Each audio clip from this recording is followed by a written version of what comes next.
So, it's my birthday coming up fairly soon, and I started thinking about it, and this reminded me of my last birthday. You see, I really wanted to celebrate with my family, as we do every year. However, some close friends invited us to their daughter's bar mitzvah. I wasn't that fond of the idea of going, but in the end, I did go, and we cut short our family celebrations. So that got me thinking of the idea of compromise. So I had a look and typed into Google what the definition of compromise was. It is as follows: an agreement or settlement of a dispute that is reached by each side making concessions. I do agree with this, but to a certain extent. I personally think that this could be a little more detailed, as in most compromises, one person or the other has to cut back by various amounts in certain places in order to reach the agreement and settle the dispute. So, for example, if you urgently need a light blue thread from a shop and they only have mid blue, then you probably have to compromise either by going from a different coloured thread or by changing your plans until you can get the right coloured thread. However, you may be thinking, yeah, I know what a compromise is. It's like an agreement.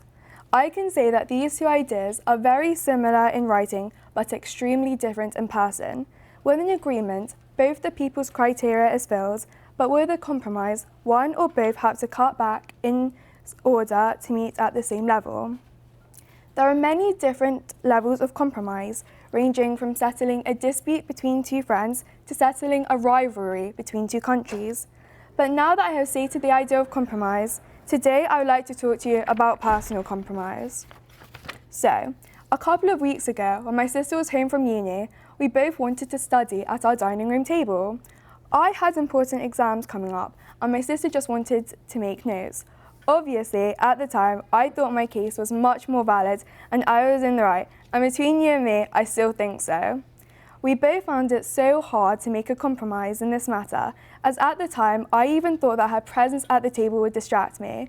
And when we did this, her clumping on her keyboard really annoys me, not to mention that the tiniest bit of space seemed enormous to me. We decided upon both not using the dining room table, as alternating turns proved too difficult.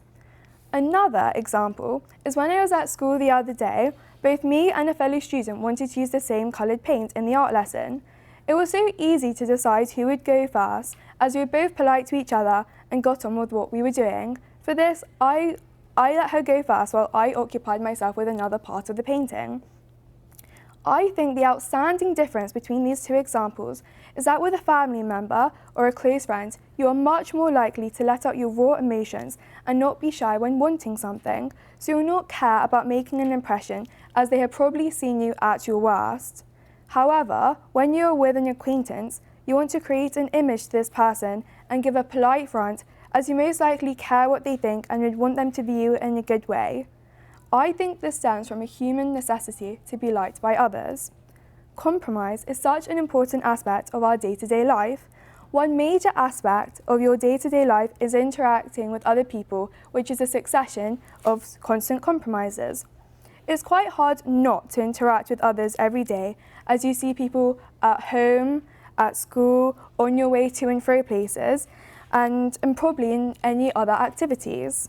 Pretty much all of these would involve some type of compromise, from a teenager wanting to come home at 11 and their parents wanting them home at 9 so they agree upon 10, to simply letting someone go through the door in front of you. These can be seen as little acts of kindness and encourages us as humans to be more aware of others, which can make us be less self-centered and subsequently shaping us in a positive light. Compromise isn't always a win-win situation. It's more often a lose-lose situation, as both people are having to give up something from their ideal viewpoint, which leads them to making a clear and laid compromise. There are two main outcomes when it comes to a compromise. The negative outcome is that you can be untrue to your core values in order to achieve some short-term goal which can give you a sense of fulfillment. Yet, this can quickly dissolve upon realizing the fact that it has gone against your core ideas. The positive outcome is that you can fulfill your self-needs of pleasing others. This can link to the philosophical idea of situation ethics by Joseph Fletcher. Fletcher proposed that the idea that a response can be right or wrong depending on the situation. For example, there are no universal wrongs or rights, as each case deserves a unique response to the solution. So this can bring about the most loving solution for the moral dilemma.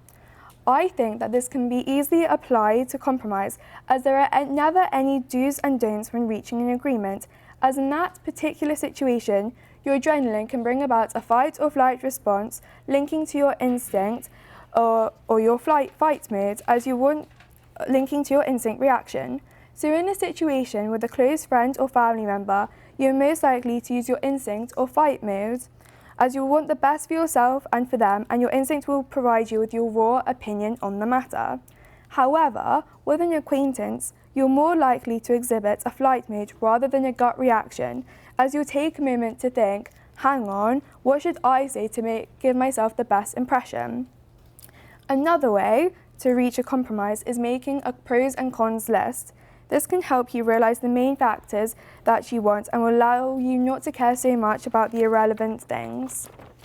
Compromise is so important to us and is one of the fundamental things that has helped us maintain relative peace for a number of years in avoidance of anarchy. We thrive, we better ourselves, we encourage, but most importantly, we improve through compromise. We all constantly think about our connections to others, so we therefore are constantly improving ourselves to make us better. We are all aware of compromise and we all know about it, but we never really think about it. I only really realised this a short while ago when I became aware of compromising with my sister. Previously, I think that I may have been a bit self-centred, but now my eyes have been opened so that I can now easily pick up on these details. So now I am a lot more aware of my surroundings, and I truly believe this will build me to being a better person. One could say I was being too self-centred, but to that I say that it is a normal occurrence we can easily miss, so it is a good assist to pick up on these details. Thank you.